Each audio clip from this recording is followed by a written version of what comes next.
Whether you love Dave Chappelle or you hate him, one thing that he is always going to do is to have the people talking. And that's exactly what he did in his new Netflix comedy special called The Unstoppable ...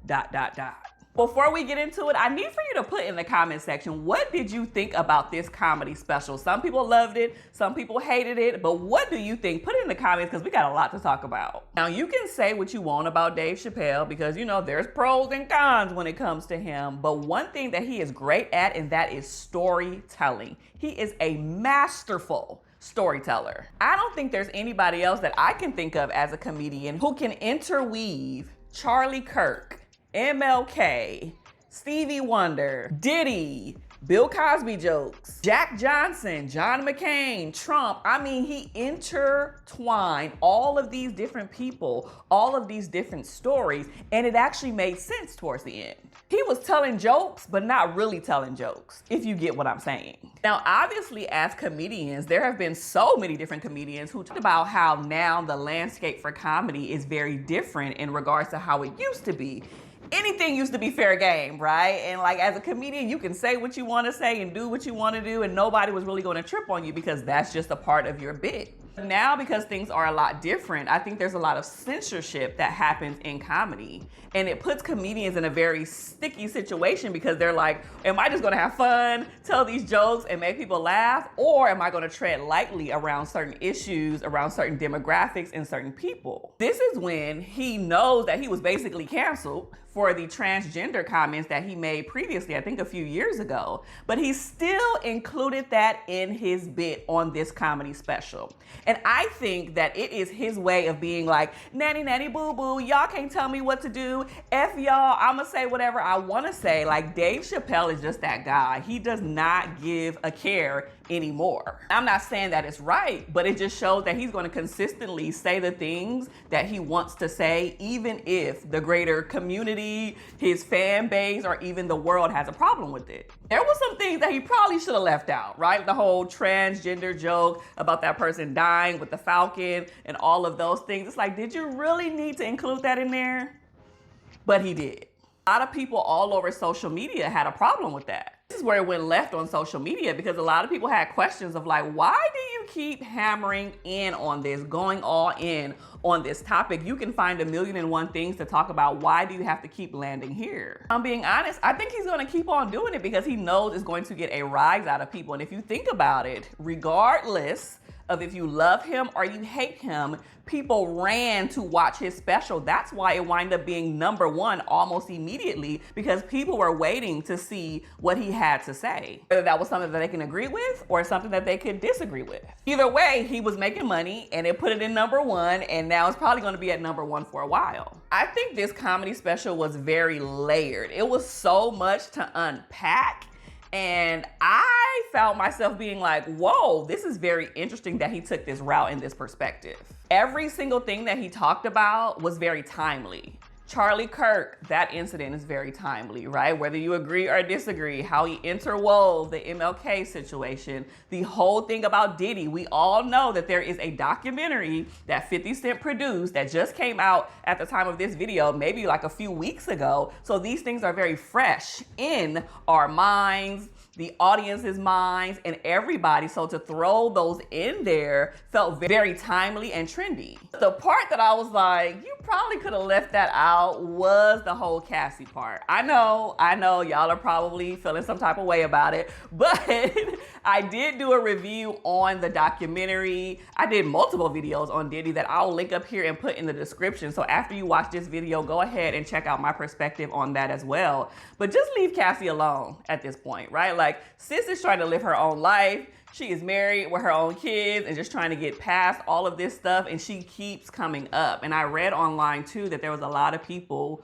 who were triggered when he said that, right? Because they were sexual assault or sexual abuse survivors, and it triggered a lot of people. So sometimes what we say, whether we have a platform or not, whether it's comedy or not, we have to use wisdom, right? And being smart is knowing what to say, but wisdom is knowing when to say it, how to say it, and the tone in which to say it in. Once again, it just shows that Dave Chappelle does not care, and nobody and nothing is off limits. That whole Falcon story about him being in Saudi Arabia, like, he lying? Ooh, he lying. But once again, just like I felt about the Kevin Hart story in his comedy special called Acting My Age, when he was talking about the gorillas, I was like, he lying. That ain't true. But when these photos are being shown at the end with Dave Chappelle with that doggone falcon on his arm, I said, dang. Here's another thing that I did not believe, and it really was true. These stories feel so outlandish to me that I'm like, they're just including that for it to be comedy, but it's really accurate. This to me felt like a different side of Dave Chappelle.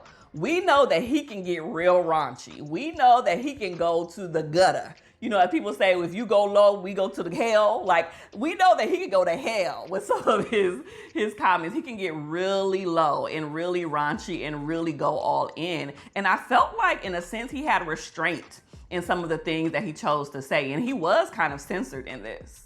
Walking around that stage, it almost felt like a little TED Talk or something. Like, he was like a professor and everybody was like hanging on his very words. You know, it was a very interesting thing as he told all of these stories, especially about Jack Johnson. I think there's a lot of people who did not know him, know about him, and it made me even go and do some additional research and to look this up and be like, whoa, like this was actually a very interesting situation. Regardless of what we say about him, he did bring some type of enlightenment, some type of knowledge, and he's very smart. But he did bring something to the stage that made people think. I think that was the point of all of this. It wasn't just to be funny, because if I'm being honest, I wasn't billowed over laughing, you know, stomach hurting. This was the funniest thing I've ever heard, because I've done that previously at some of his older things, but this didn't feel that way. I laughed a few times. I'm not even gonna hold you. I laughed more at him than I did at Kevin Hart's Acting My Age. But that's a different story for another day, because I'm not trying to compare the two comedians. There's levels to funny in my world. Now, my personal opinion about this was that I was blown. I didn't even know that this thing existed, okay? I don't know if this was like a surprise drop of a comedy special, because I do not remember seeing any type of promo for this. The only reason, and I mean the only reason, why I found out about it is because everybody was talking about it on Threads and on social media. And I'm like, when did he come out with a new comedy special? Let me go to Netflix to watch it. As soon as I turned it on, it was already in the #1 spot. So to have a drop be in the #1 spot without any promo is wild. One of the things that was a little worrisome from my personal perspective, and maybe a professional perspective as well, was all of the cigarettes that he was smoking on stage. I don't even know a venue, at least here in California, where you can smoke like that inside of an arena with all of the people. Like, that blew my mind. I'm like, where are they doing this at? But to have him smoke maybe 10 freaking cigarettes in an hour and 15-minute special was whoa. Why do you need to smoke that much? I think you should probably chill on that a little bit. I think there's something more to that. I'm not trying to speak negative or any of those things, but I just noticed that, I'll say it like this, he's not aging as gracefully as other people of color are. You know, they say black don't crack, right? It's giving crack. It's cracking, you know? And so I noticed this about him when he was on the Eddie Murphy documentary, when he was speaking and doing his interview. The first thing I said out loud to myself was like, ooh, are you okay, Dave? Because his eyes, the white part of his eyes looked very yellow in that interview. His teeth was doing something. His lips was a little dry and like dark. And I was like, is he sick? Like, I genuinely was concerned. Like, maybe he's not doing well and he just haven't publicly expressed it. He was walking around that stage smoking 10, 20 cigarettes in one setting. I was like, ooh, these cancer sticks, probably not helping your health. Probably not helping the way that you're looking these days. One of the things that made this comedy special a little bit more interesting was all of the black and white photos at the end. I don't know why, but that did something to me. It confirmed all of the things that he was talking about was true and valid. When they had that photo of him and Diddy, and then they panned over to Marlon Wayans looking away, I was like, yo, this is messy. He had photos with 50 Cent, Method Man, Quincy Jones, Erykah Badu, D'Angelo, which he gave a shout out to at the end and said that it was for him. And also he did, as always, for his wife, Elaine.